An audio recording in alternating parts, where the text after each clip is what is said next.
Right, thank you so much for joining us tonight for our special FASD Awareness Day, the 9th of September 2024.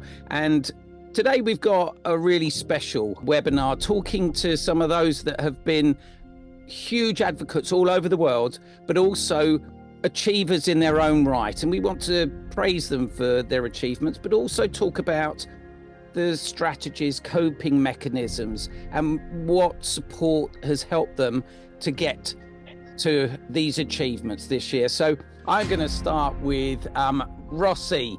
Can you give us a wave and a thank you? Hello, thank you. Hello. Hello. There you go. Rossi's on board. Well done, Rossi. Thank you. We're going to come over to Ruby now. Give us a wave. Hello. Thanks for joining us. Excellent. Perfect. You're getting really good at this, Ruby, with all these award ceremonies throughout the year, I know. And we've got RJ Formanek and Maggie May. Thank you. Say hi, guys. Hi, everybody. And while you're still on, RJ and Maggie May, where are you at the moment? We're in Thunder Bay, Ontario. This has been a crazy 24 hours for us.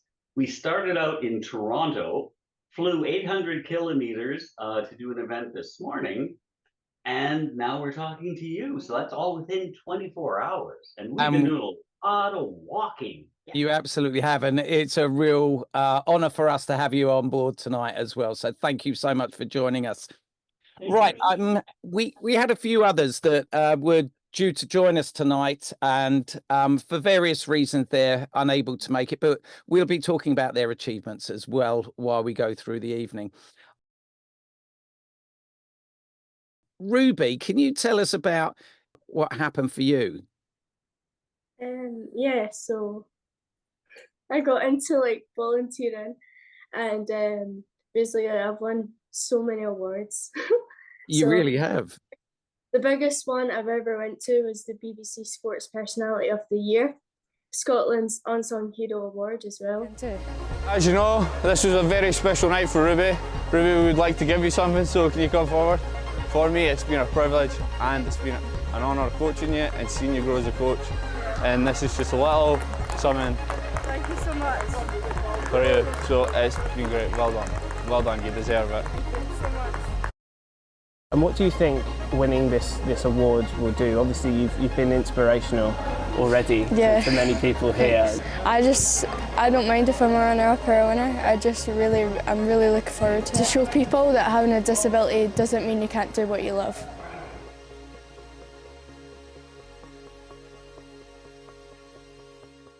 Now, tell us about the Sports Personality of the Year, because you were all dolled up in your fancy dress and all these photographs are coming up with you and these famous celebrities, sporting celebrities. Can you tell us about where did you have to go for the award ceremony, first of all? So we had to go to Manchester for it. So we went to Manchester for it. It was quite fun. And who did you meet there? Because you met a lot of celebrities, didn't you? I met so many. I met Tommy Fury, Josh Kerr, Ellie Simmons, and Beth, what's her second name? Twiddle. Yes. And Kenny Dalglish.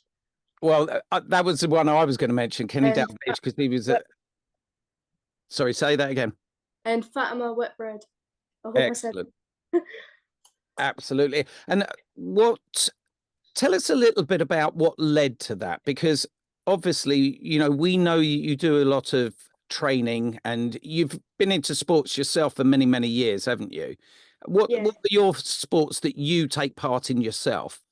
Oh, there's so many. So I do para football, which I coach as well, or volunteer. I do swimming with Disability Sport 5.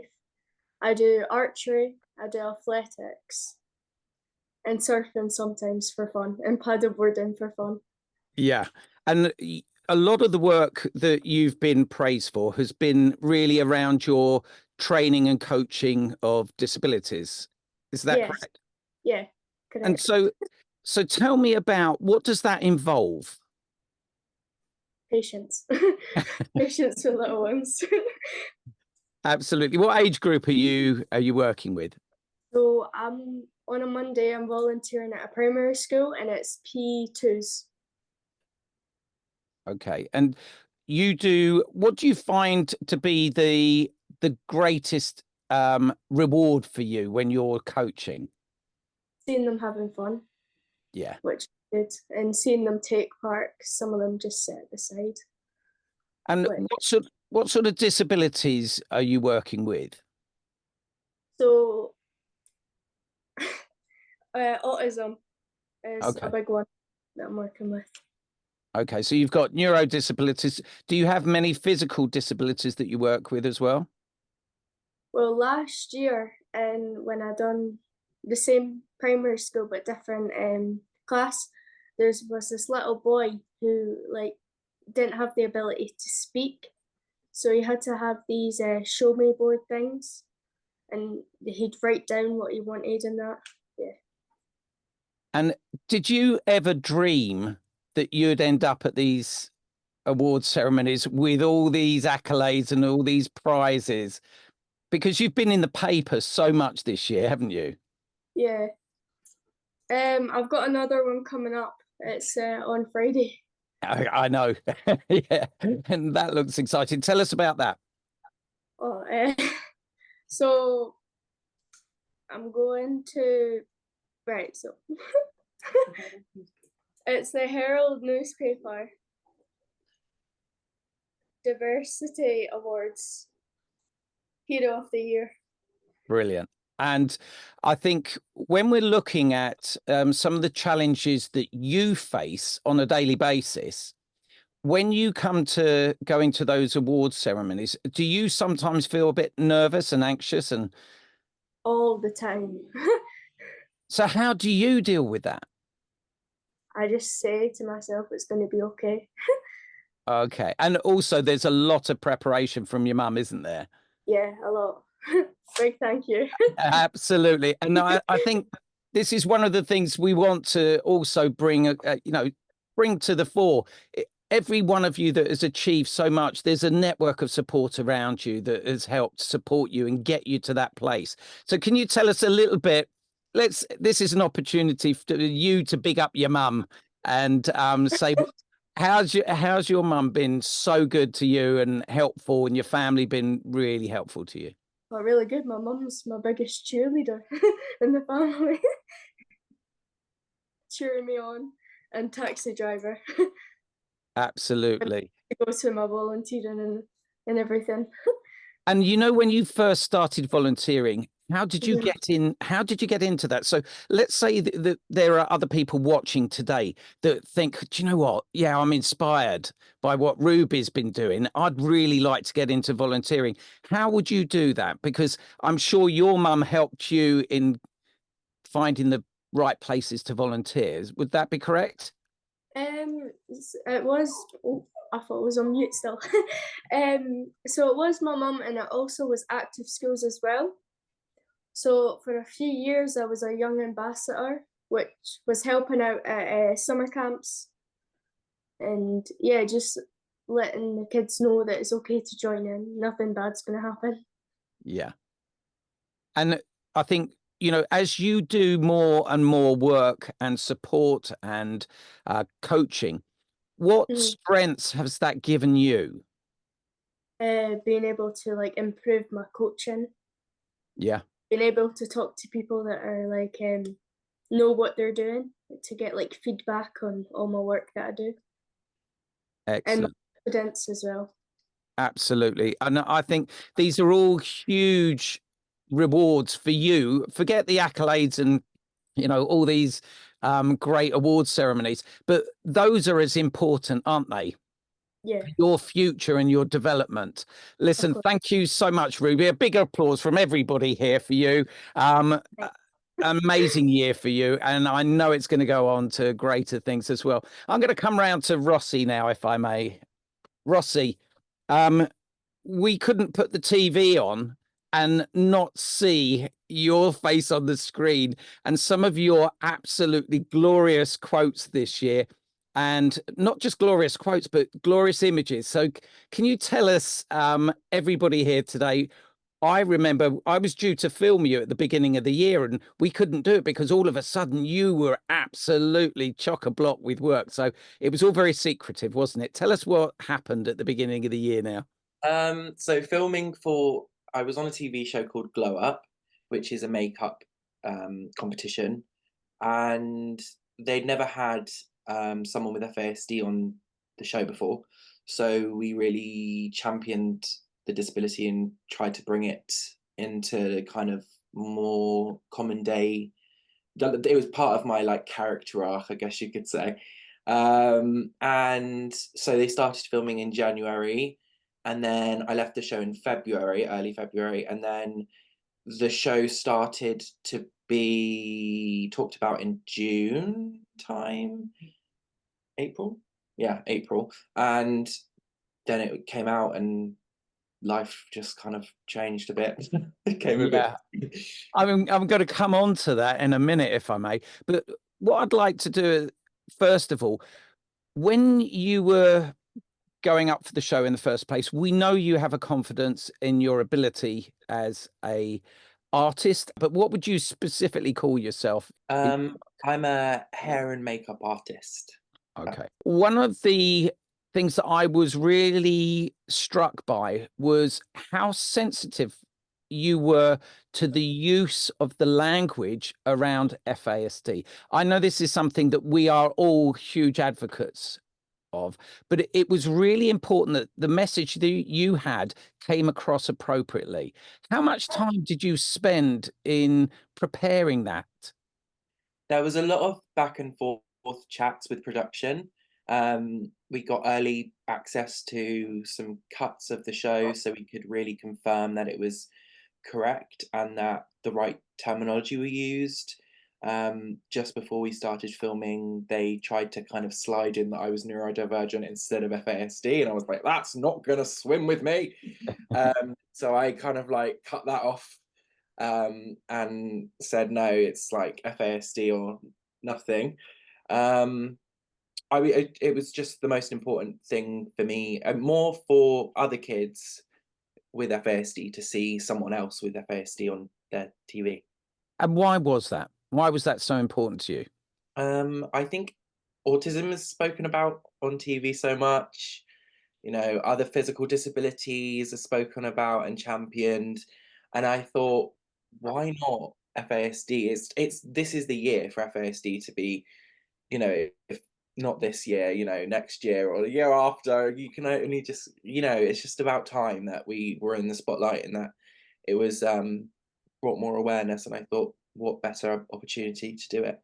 Well, I can actually say that when we looked at the demographics on our website and our YouTube channels, and I'm sure for all other organisations in the UK, there were so many hits after your show of people coming to find out more about FASD. So it must have had a significant impact that we all generated these huge hits while people were discovering what FASD was. Now, the other thing that made it so impactful was the image that you used to describe your FASD. Can you tell us about that image? So for my first challenge, the makeup was the brain with kind of everything kind of peeled back, and like it basically it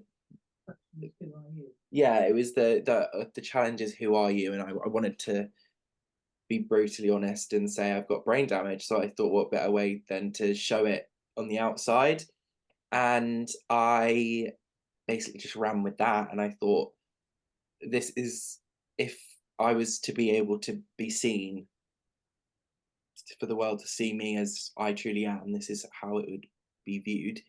So I thought, why not try and translate that into the kind of look. And what was the response? I mean, I know the response, and I know a lot of people know the response, but what was the response from the judges to that piece? A lot of wows, and I was the first ding dong of the season, which is basically like a Paul Hollywood handshake. I have to put that in there. That's like kind of the same thing. And a lot of gratitude, and more for me, people being surprised about FASD and proud of me in a way to bring it onto the television, and it was just nice to be able to share my story in that way. And you totally owned it as well, which I think that was the courage that you portray. Of all personalities, we know you have the personality. We've spoken on a number of occasions, so we know you have that personality to be able to deliver that. But there are so many people out there that are still coming to terms with understanding their diagnosis of FASD. And then when they're presented with someone like Ruby, someone like yourself, all of you characters here today, you are able to present yourself, and they can look upon you and say, do you know what? He really owned that. And he look at what he's achieving. That must be really in the back of your mind while you're doing this. Would that be correct in saying that? Yeah, everything I do is for others, really, that I want. If I was younger and I saw someone who is in my position that I am now, championing FASD, I'd be like, wow, this is amazing. So it's all about bringing awareness and inspiring the younger generation to maybe think about it, or, it's definitely made people more aware about themselves as well, and question like, oh, maybe this is something I have, or maybe let me look into it, or yeah. And I think anybody that knows and has seen our webinars in the past where you've been on those or on television interviewed or anything, we always think of Jan and Rossi as a team, because you are a team, aren't you?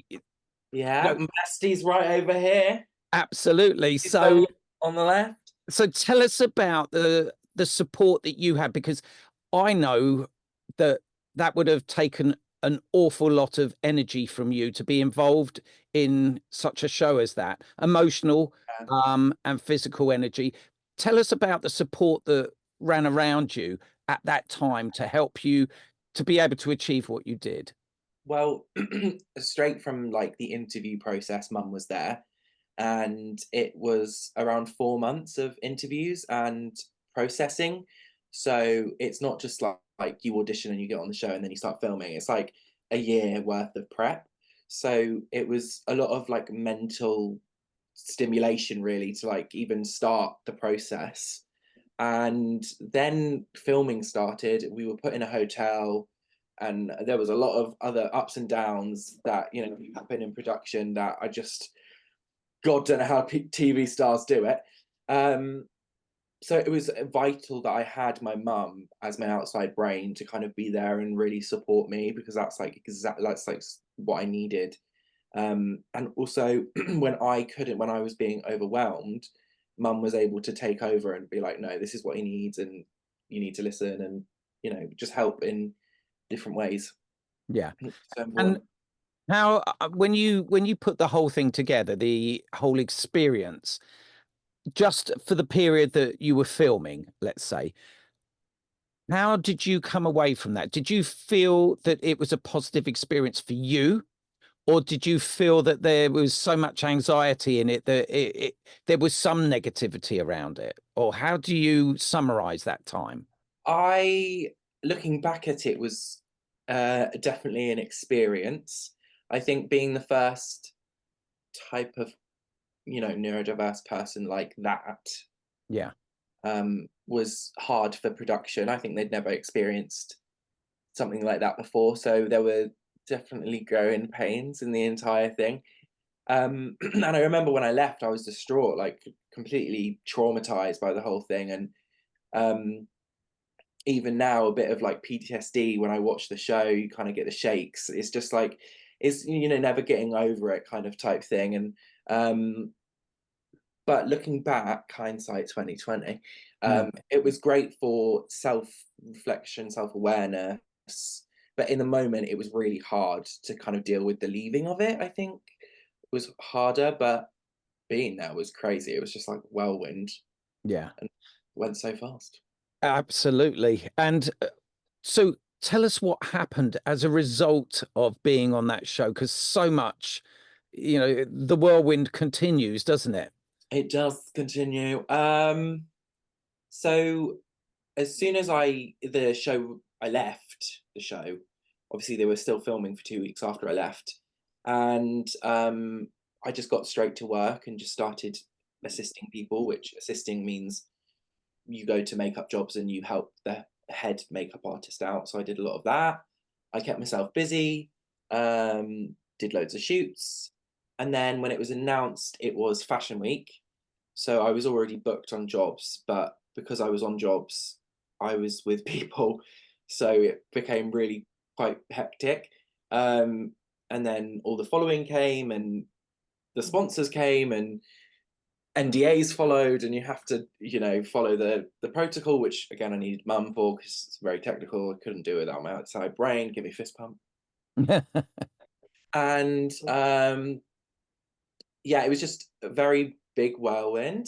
And then I just started getting booked on more jobs, working with people, broadening my horizons. I was finishing college, got my barbering degree. I was writing a book, finished writing that, so that's coming out next year. It's like a whole lot of things. And now I've come out with a clothing brand, so it's like a whole kind of full circle moment where it's like you're bringing awareness to disabilities again, and I've got this platform, so it's made me able to, you know, speak out about it even more. Absolutely. Tell us about, I love the name, No Brainer. Yeah, that's so cool. Tell us about that and the reason for your launch of that. So No Brainer Apparel started in 2018 when I was at my dad's, staying at my dad's over just 1 week, and I was like, I need to create something. There's a gap in the market. I was like, there's something I can do here, something I can create. And mum was like, you should create a clothing brand, but like with artwork about invisible disability. And I was like, well, thank you, outside brain, for coming up with such a great idea. So I thought, what disability do I have? I have brain disability. How do I describe that to other people? I say I don't have half a brain. So I came up with No Brainer, and then I thought, what kind of sounds funky? And I put apparel because that sounds kind of cool. And No Brainer Apparel was born, and then it kind of sat undone for years. And then this year I just got, because of Glow Up, I guess, I just got kick up the bum and was like, this is the year that FASD should be put on the map, and invisible disabilities as a whole should be brought attention to in mainstream media and fashion. So I thought, why not start now? And yeah, and I just launched it today on the 9th of September.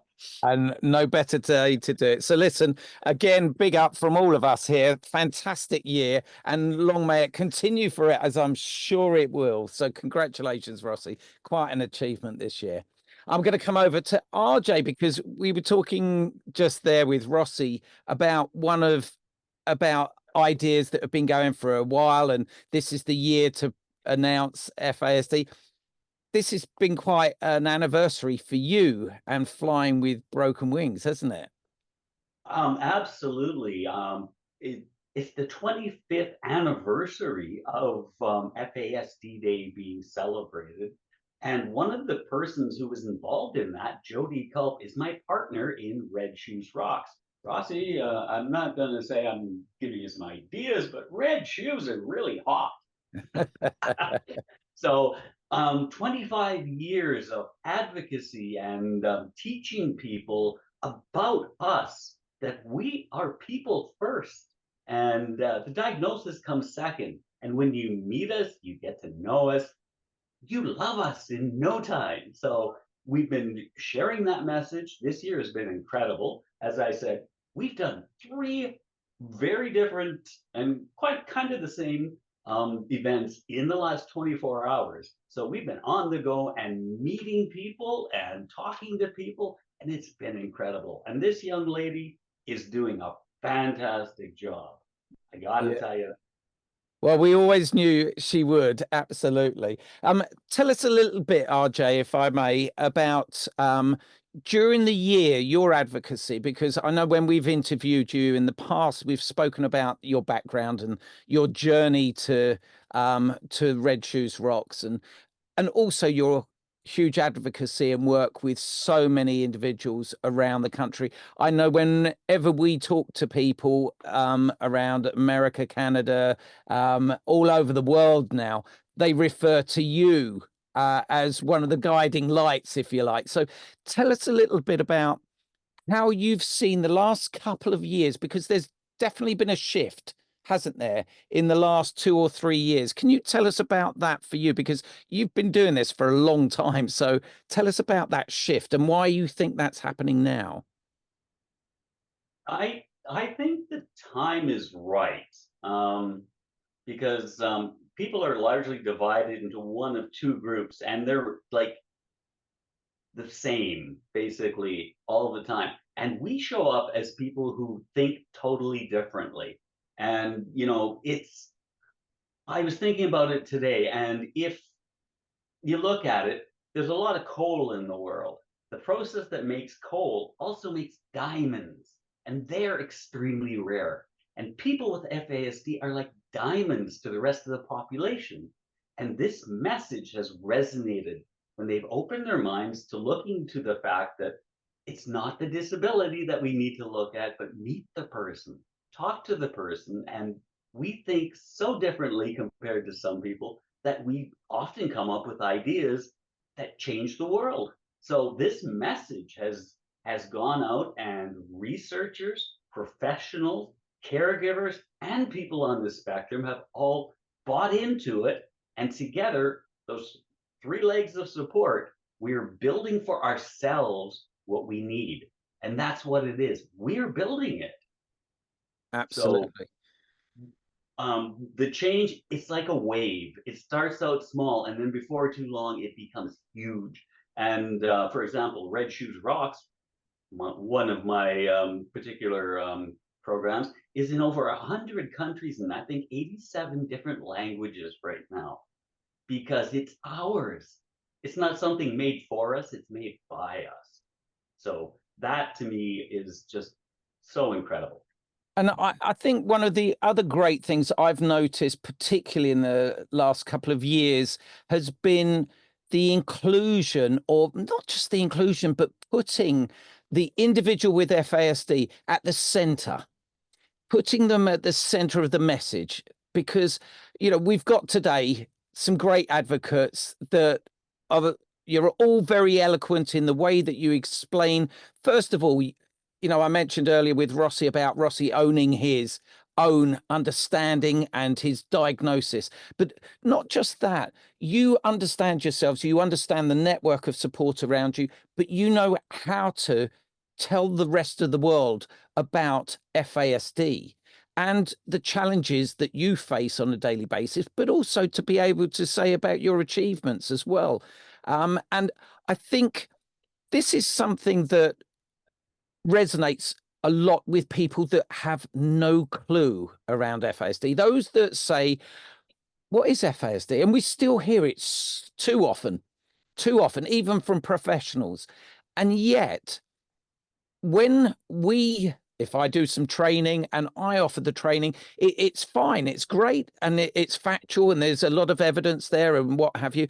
But it's when we bring someone like Maggie May in, who's able to talk about that life experience, that it actually becomes real. It resonates with people. And I think the FASD community are actually very good at this now. Would you agree with that? Absolutely.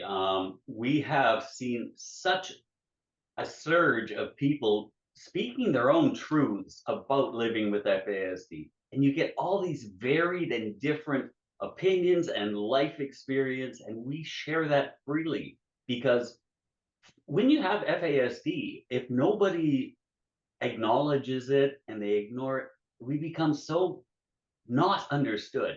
And it's our chance to be understood, so people can see how human we really are. So it's incredible to see this happen. And I love the advocacy. And as Maggie May has learned, it's not a one-step process. It's a lot of work for the people who want to do it, but the rewards are so worth it. So for the people who want to advocate, do it. Do it until it makes you happy, guys. Absolutely. And I think one of the amazing stories with you was that you had a diagnosis much later in life, didn't you? And this is one of the really important things here, because each one of us on the screen here today, each one of you on the screen today had a diagnosis at a different stage in your life. Now, yours was at a much later stage, but I remember when we interviewed and we spoke, you said once you'd got that diagnosis, it was like a eureka moment for you. You thought, of course, this now makes perfect sense. You have to pick that apart and what that means.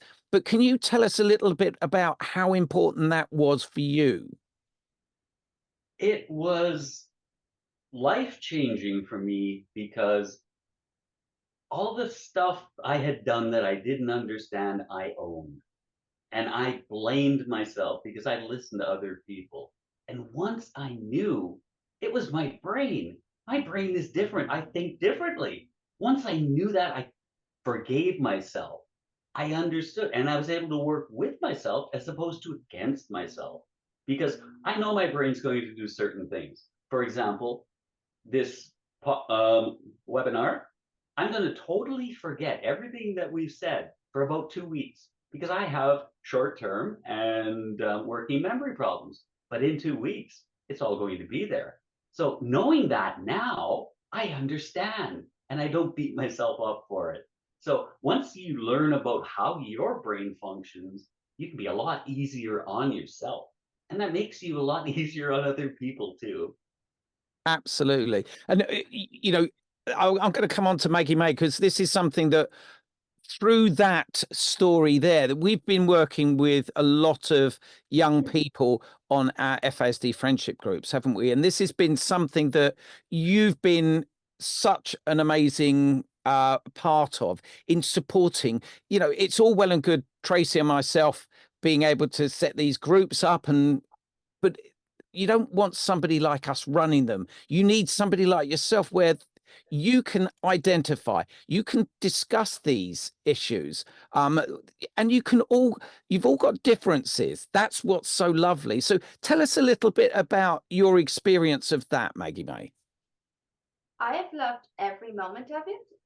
As you're kind of saying, having it run by someone who gets it. There's no judgment, you know. I'm always opening up when new people join, be like, hey, tell us your worst story. I know everyone's like, oh, well, I stole something. I'm like, well, I've done that too. And so they're like, wait a minute. Oh, it's a safe space. And I think that was so key into what I wanted to achieve, of just having a safe space where we can be vulnerable, we can share things, but we can also have fun, and we can also share strategies. And what I love is, you know, people forget when their own birthdays are, but when someone in the group says, oh, it's my birthday this month, and then we come back a month later and people are like, so how was your birthday? And we're like, parents often shocked, like, wait, they don't even remember when my birthday is, but they can remember someone else's birthday. And it just shows how deep these bonds of friendship goes. And, you know, they want to come back every single month. And every single month, you know, I come away with being like, did not see that one coming. Food for thought. And I often get very good books and movie and TV show references, and I'm told I need to watch them. So thank you for that, Ruby. On, you know, and then I'll come back the next one and I'll be quizzed on, did you watch it? What did you think? Did you like it? I'm like, yes. But it just shows the power that having friendship, online support groups and friendships can really create. And we also find that there are certain strategies that we can discuss that have an impact, you know, with the adult friendship group as well. There's a real mixed age group there, and everyone is able to come back with their own methods, their own strategies and techniques that have worked for them. And maybe others are struggling, and so they're able to put those in. And it's vital tool, isn't it, to have that opportunity to be able to support, and as you say, in a safe space. Yeah, and you know what is so amazing is we learn from each other. I often come away with being like, oh, I hadn't thought about that strategy. I'm going to use that one. So it's not like I myself have not got challenges that I deal with, that I'm also getting something out of running these friendship groups. That I leave away with so many ideas of, oh, I'm going to try this one. Oh, I know someone that this actually strategy is going to work really well. And like you said, they're all different ages. And the one really cool thing about FASD is just because a strategy doesn't work today doesn't mean it won't work next week. I often advocate for parents as well of, don't throw away a strategy because it's not working now, because you never know, tomorrow or in a year time that strategy might be the one that they need. So yeah, recycle strategies.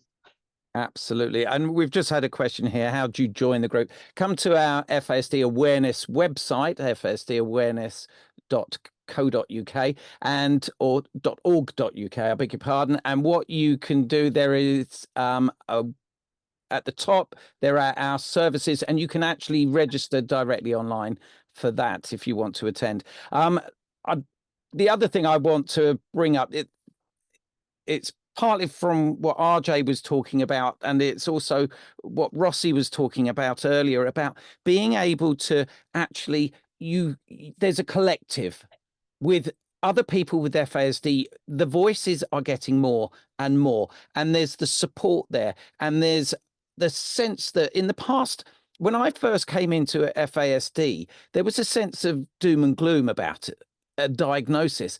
But now you look at the creative, the experiences. That's why we're celebrating today your achievements, because there are so many achievements.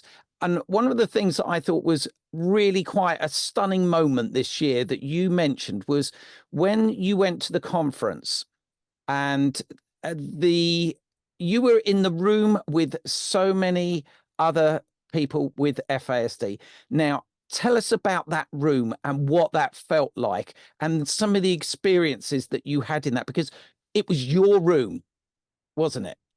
Oh yeah.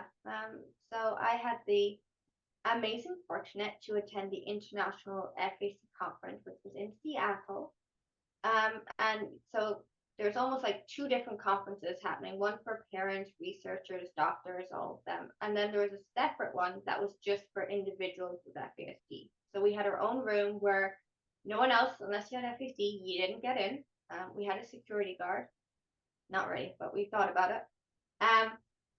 And it was amazing. So all walks of life, all ages, all from different parts of the world were all in this room. And they're all at different parts of their journey. We had some people who this was their first ever acceptance of their FASDs, of coming in and be like, okay, it's safe. We had people, advocates who've been doing it for years, who are mentoring them. We had people who are still angry, and people who are like, no, I don't have it. They weren't ready to accept it. And what was so inspiring for me was at the end of the 4 days, they all were walking and be like, oh, I'm going to go and start my own presentations, or I'm going to go and look it up, and I'm going to go and buy red shoes, or I'm going to go and, tell the world that we're just people. And just to see them blossoming, of people who were scared to say they had FAC, to them embracing it and be like, it's okay. And a huge thing that came out of it was, a lot of them had this idea that they were broken and that they needed to be fixed, and they'd been told this all of their lives growing up. And by the end, they're like, no, I don't need to be fixed. The rest of the world needs to be fixed for not accepting me for who I am.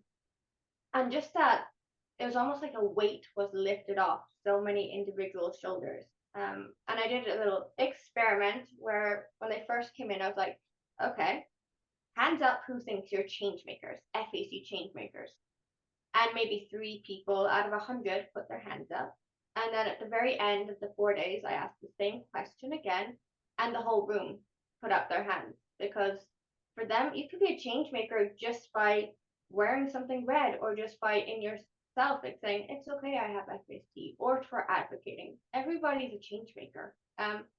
Being able to remember to have a shower, that makes you a change maker in my book. So they just walked away being like, actually, I am a change maker.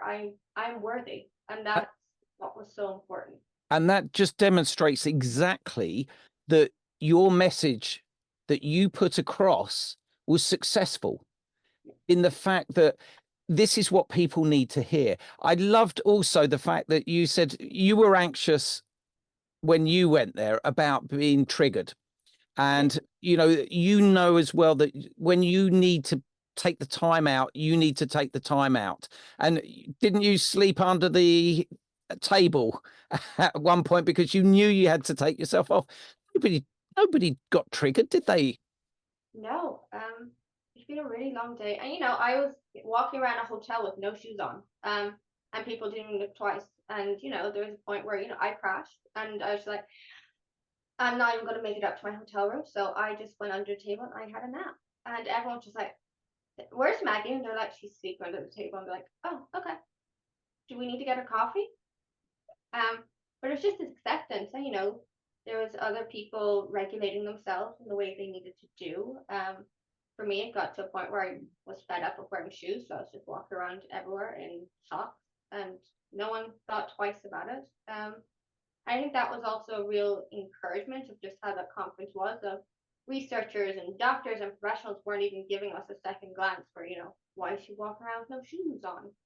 It's just like, oh, FASD, okay.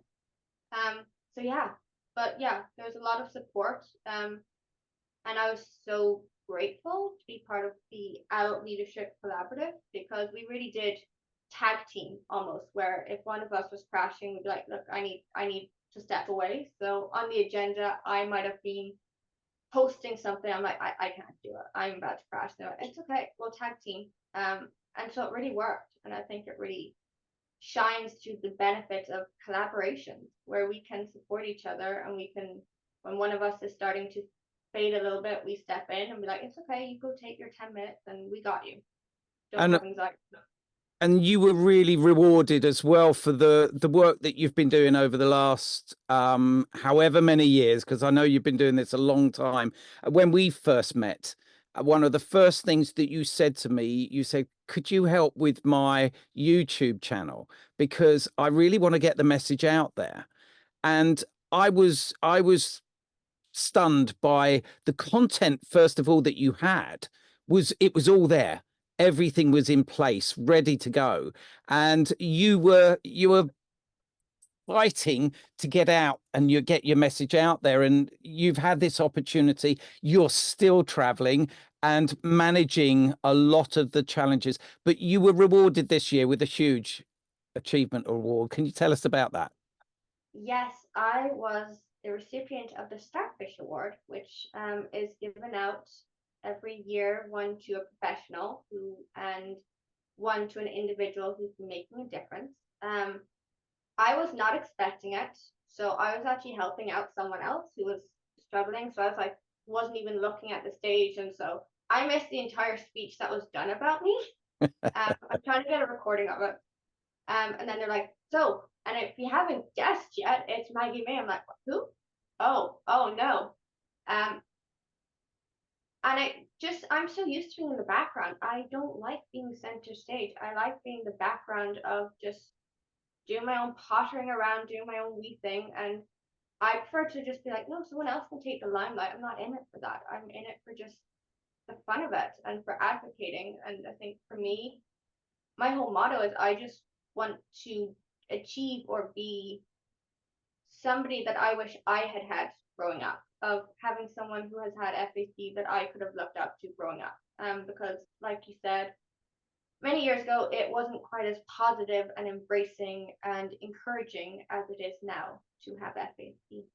Absolutely. And that's exactly what Rossi was saying earlier. RJ, you were saying it's about you are being the people that you wanted to look up to. Now, one of the ambassadors for FASD Awareness is Stephen. And Stephen has been a huge advocate for FASD for many years. The work that he does is very much unsung. Because when he comes to our FASD family friendship days, he takes people on side, and just his nature is loving. because he works as a dancer at an amazing nightclub, which is especially for those with complex needs and disabilities. And we were filming there the other week, and it was absolutely brilliant, an amazing venue. And they've been running for a while. Now, I said to Stephen, could you do a little video for me about what your year has been like? And so I'm going to share, if I may, my screen. And I'm going to share the video that Stephen presented for us.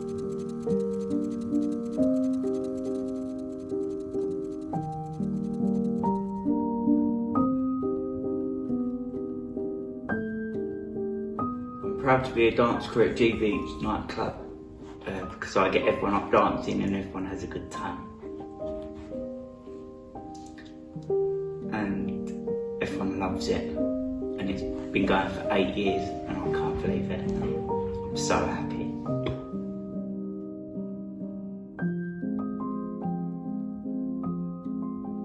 I'd like to be treated like everyone else and live and have the same life and everyone else, but need a little bit more support.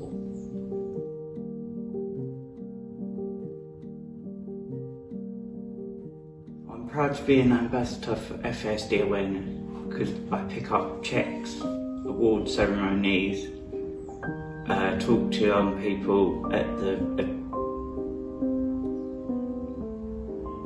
charity days. Yeah. I'm proud of getting this award tonight for FASD.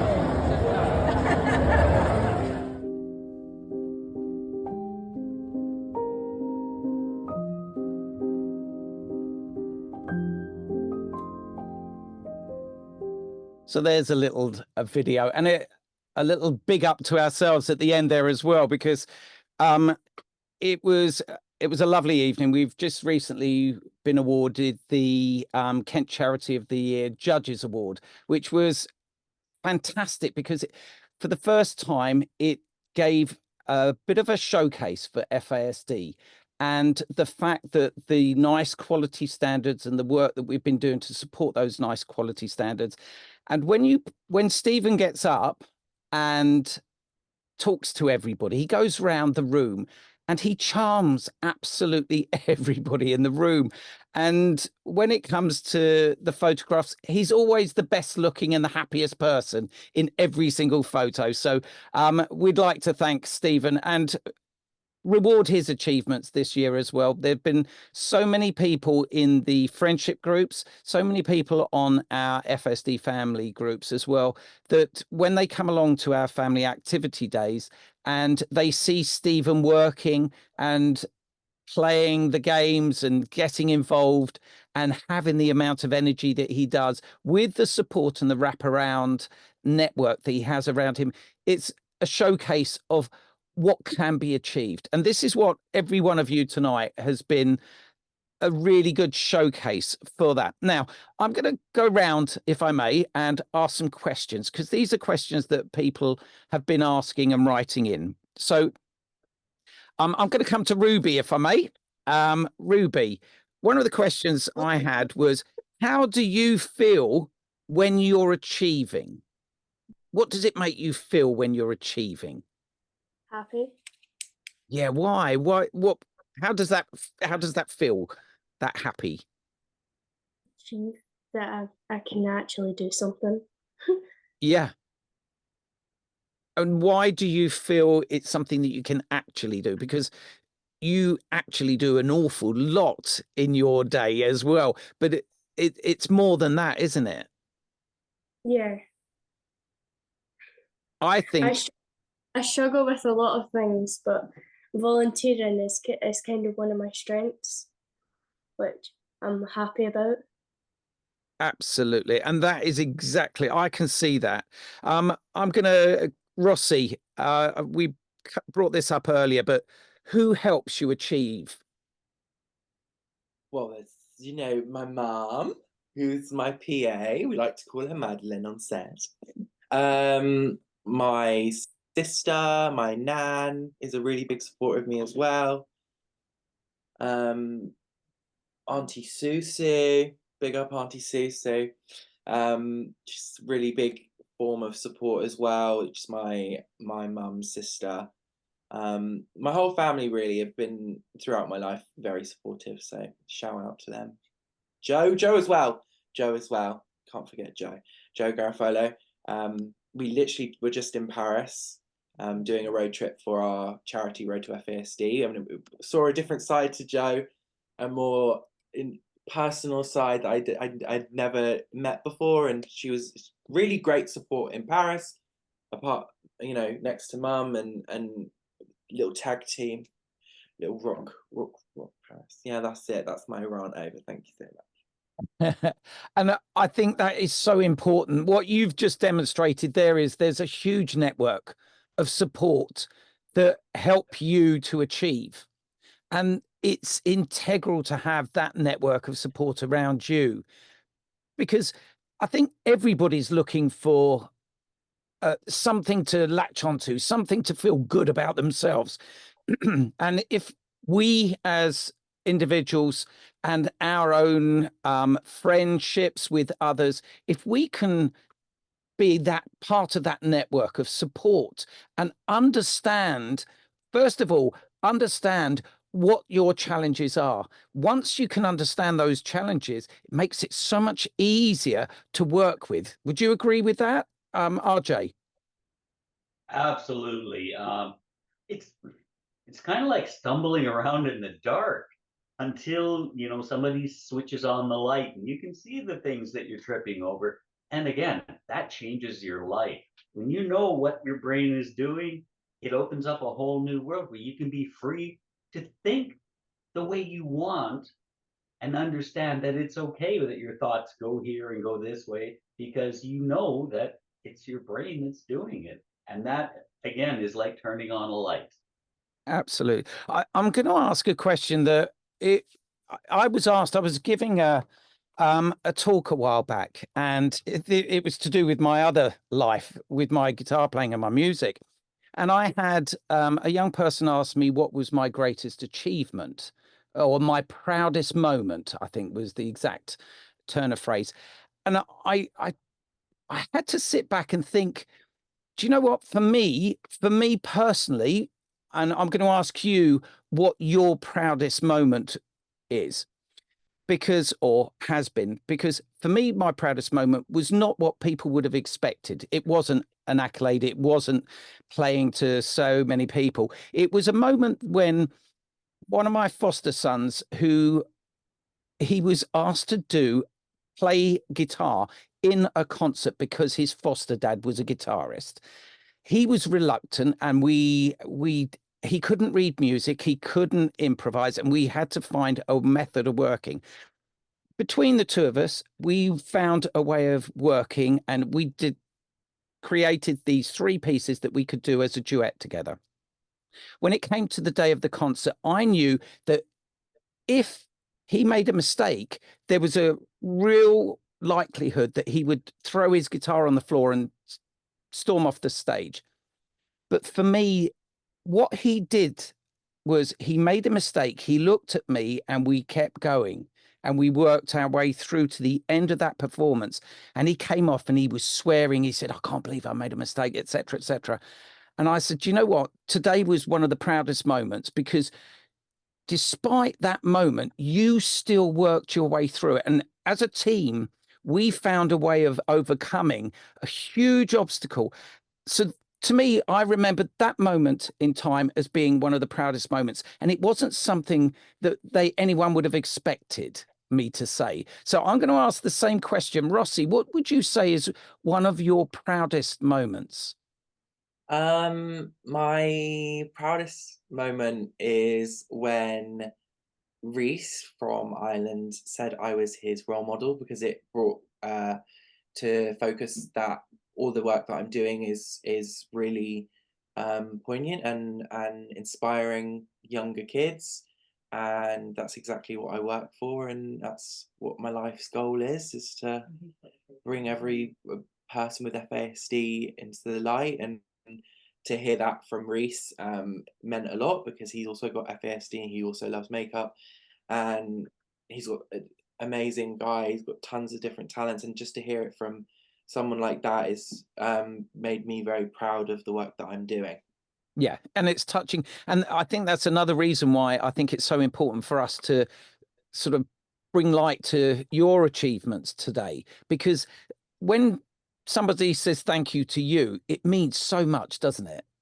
Yeah, 100%. Yeah, it makes you, it's again an abstract thing. You're doing all these things, you're not thinking about it, but when someone shows appreciation, it solidifies the idea, so it becomes real and it's not abstract anymore. So yeah, big deal.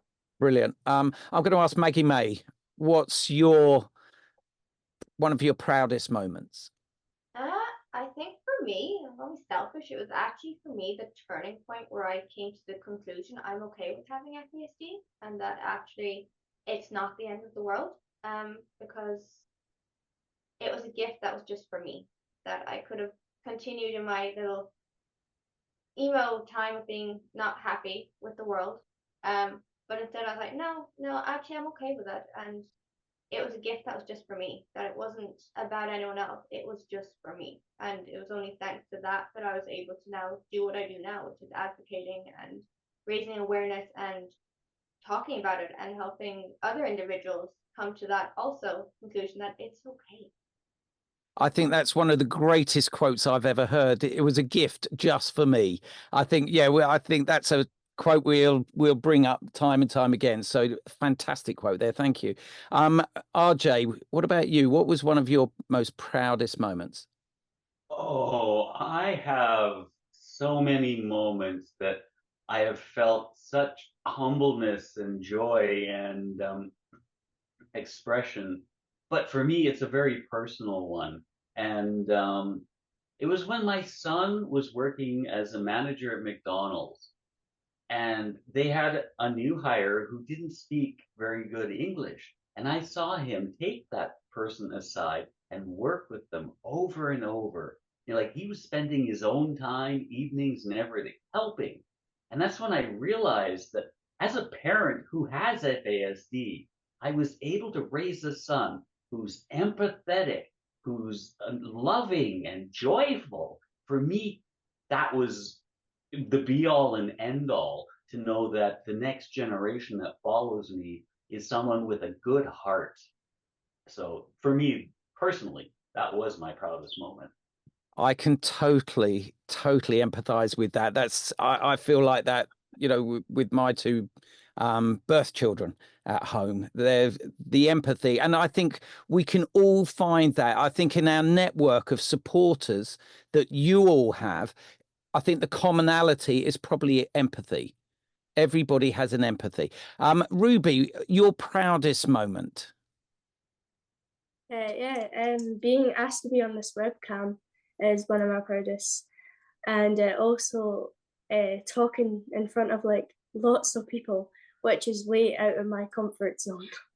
I love that, and I think we're all very honoured to have you on board. So the fact that this is a proud moment for you, I think is such an important thing to acknowledge and take on board. And I think everybody should be aware that is watching this webinar tonight as well. It doesn't come without its challenges. Maggie May, whenever we do any of our training sessions, one of the things we always say is, and it's designed specifically to draw a greater awareness to what you see today is a very eloquent bunch of people on here explaining their life, explaining their stories, their lived experience. But one of the things that you don't see is the support network around them, enabling them to do this. The other thing you don't see is the next couple of days where there's going to be the lows, the challenges, those moments. And Maggie May, we've spoken. I saw a picture of you at an airport this morning, or yesterday it was, where you turned up at the gate 3.5 hours early, just so you knew you were in the right place at the right time and you were going to wait wait it out. Those are the sort of things, aren't they? Tell us a little bit about some of the challenges you have to be able to enable you to be on air today for us. Yeah. So, like that example, I turn up to things 4 hours early just in case. But also it's, very often before like we do training and stuff, the night before I won't sleep because I'm trying to figure out, okay, if I say this, okay, or what am I going to say? No, I shouldn't say that. And there's a lot of, I think, conversations happening in my brain of things. But like you're saying, then I might be a 2-hour training thing, and then for the next 2 days, I'm out of the count. Where my parents can't ask me to do anything because I've just used all of my energy for those 2 hours to be able to sit still and be able to not go down too many rabbit holes. So it's a lot of understanding. So even when I do events, I've learned that I cannot usually fly out the same day I do an event. So I always arrive a day early and leave the day after, just so I have that time to crash before and after. And that's really made a difference. And this is the point, it's understanding yourself, isn't it? And understanding and then developing the strategies and resources. And quite often having people around you that understand that to be able to remind you sometimes. So, for example, RJ, you mentioned earlier, you won't remember anything for the next 2 weeks, will you? But then when it all comes flooding back, you're in a position where it's exciting again. It's incredible. It's incredible. And I actually learned that in school. If I would study for exams, I would fail them. But I learned that if I kept that from the stuff when I initially learned it, I was better able to recall that information. So that, I learned was a strategy that I developed myself many, many years ago when I was in school. And yes, it's incredible. I'll just wake up one morning like, whoa, suddenly I'm answering messages and I'm writing stuff because it just suddenly just like magic pops there. And I used to blame myself for that. I am forgetful in the moment. I have to have notes made for me and things like that in the moment. Yeah. But in the end, the long-term memory is solid.